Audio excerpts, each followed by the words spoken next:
leader among my Democratic Senate colleagues. So I want to thank you, Tina, for everything you do. Please, Minnesota, send her back. We need her. I think you need her. And God willing, you, Tina, Joe, and I will work together alongside each other to get our country back on track. So thank you for that kind introduction. I also want to acknowledge our mutual friend, Senator Amy Klobuchar, for her leadership. Minnesota, you really have an incredible team. And thank you to Lieutenant Governor Peggy Flanagan and everyone on this call for standing with Minnesota educators, families, and communities. You know, we all know this. Our country is at an inflection point. As Joe has said, we are in a fight for the soul of our nation. And no one knows this better than Minnesotans. You have felt the impact of 76,000 cases and more than 1,800 deaths from the coronavirus.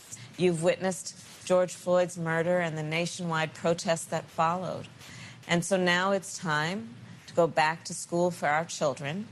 And instead of it feeling like a special time for families, in Minnesota, you have 860,000 public school students, their families, and 58,000 teachers who are filled with anxiety, as Tina has said.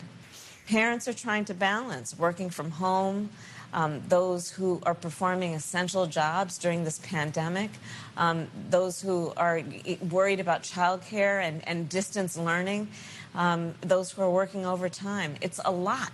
It's a lot. But in return for their effort, for the hard work that these parents perform every day, Donald Trump is offering no real plan to help schools reopen safely. And he's refusing to do the work of getting the virus under control. His administration is attempting to bully schools into reopening without the support they need and without the support they deserve, because after all, they simply want to educate our children. It's one of the most noble of any cause that anyone can pursue. And it's clear that our children's safety is the last thing on Donald Trump's mind. Unlike him, in a Biden-Harris administration, we will listen to experts and scientists, and we will work with them to establish a clear path for schools to open safely. On day one, we will start implementing the details of our plan to deliver results for schools and their families. We know Minnesotans share our sense of urgency because the problems are complex. 330,000 Minnesotans lack home internet, and 10% of Minnesota households don't have high-speed broadband connections, which makes virtual learning even tougher. Not to mention those parents who have more than one child and trying to figure out how they're going to set up the technology so that each child has access to virtual learning. It's a lot. Governor Walz and Lieutenant Governor Flanagan have taken action, however, and have been real leaders, requesting the $250 million in COVID-19 relief funding that Minnesota schools need. That's the kind of support Minnesota's families deserve from their leaders. But Joe and I know you need more. Today, Joe called on the Trump administration to treat the protection of students, educators, and communities as a national emergency as they try to safely reopen our schools. When a national emergency strikes, our government is supposed to spring into action for the people we serve. Whether it's a natural disaster like a hurricane or a pandemic like COVID-19, the American people should expect their leaders to provide relief and resources as efficiently and expeditiously as possible. That's why a Biden-Harris administration will remove barriers by directing FEMA to make sure that our K-12 schools get full access to disaster relief and emergency assistance funds under what's called the Stafford Act.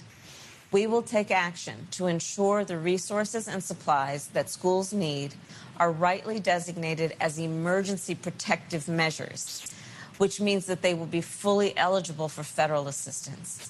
And we will work with Congress to pass an emergency package that gets schools the resources they need to ensure high-quality learning during this pandemic. So, guys, the thing here that's important is when we qualify the need for schools for this kind of support as an emergency, things will move faster, and they will move more quickly, and they will move more efficiently and expeditiously. And this is what you deserve, this is what you want, this is what you need. In addition, under a Biden-Harris administration, we will waste no time in ensuring that all schools have the PPE and health supplies and custodial support that you need, and helping school districts hire more teachers to reduce class size and improve ventilation and learning spaces for easier social distancing.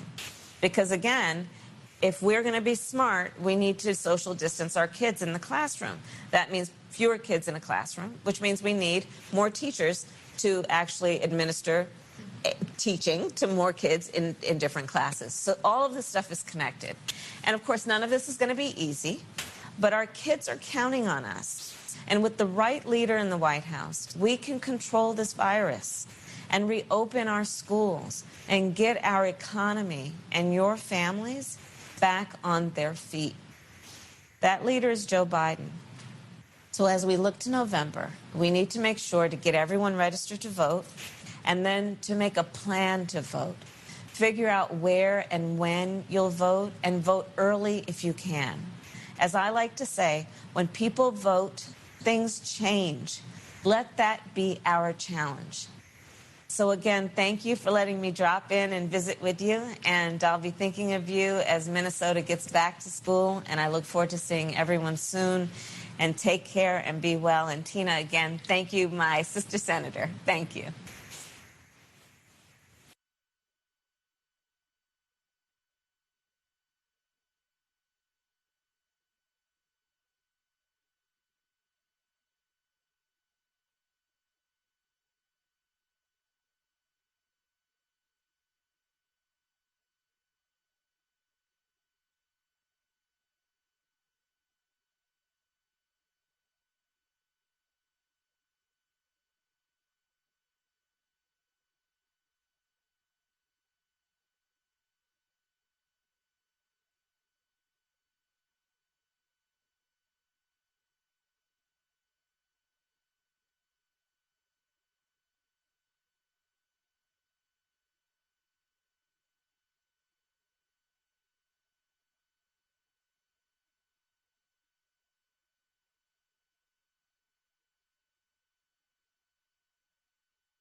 myself, what do you say to parents who, if there's that scenario that this HEROES Act is not passed by the Senate, what do you say to the parents who are waiting for schools to open and the teachers who are concerned about their safety and for that vaccine to finally come? That vaccine might not be here for several years. Well, let's hope that it is. Best minds in the country are hard at work at it. The fear that I have about the vaccine is that it will not be, that they should rush it. They should have the way the Food and Drug Administration has its normal standards, efficacy, effectiveness, and safety. And they have a series of clinical trials that are required. You hear the administration saying that maybe we don't have to go through all of those trials. No, that's called science. That's called science. So let's hope when we put resources, and we have more resources in our legislation again and again for investments into and money actually to develop the vaccine. In fact, some of it is being developed on the hope that it will work, so that we'll be completely ready. And that is, that again, we're prayerful of it, but it shouldn't be any time sooner than it is ready, because the risk of that is not only that it's working, but it will destroy confidence that people have in other vaccines that might be imminent and right down the track, who have gone through the whole process. So what we're doing is all over the country, to over 200 events with the teachers and with the members of Congress and the rest, to the Republican senators, understand this. We need the money. Money is the answer to many things. It's the answer to the child care that is needed. It's an answer to the ventilation, the spacing, the technology, the rest that is needed. It's needed for the testing, tracing, treatment, and addressing the disparity. The Latinx community has taken a bigger hit than any other community in terms of loss of life and infections in this. Take money. So I say to them, how come you will spend nearly $2 trillion? You're going to tax cut that apply to 83% of the wealthiest people in America, and you're not going to place that money to help the American people do the work that we do. That's the fight we have. And to the parents, again, the child care issue is very, very important to us, because, again, if people are in San Francisco, we have a saying, children learning, parents earning. That all goes together. Now they pandemic. Speaker Pelosi, on the topic of science and measures against COVID and wearing masks, I do have to ask you, your office released a statement saying that you were wearing a mask at that hair salon, but the short video clip that was released shows what looks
care of our vets. We got, look at what we did for the vets. You have choice, number one, and you have accountability. Accountability is when people don't take care of our vets, we can get rid of them, right?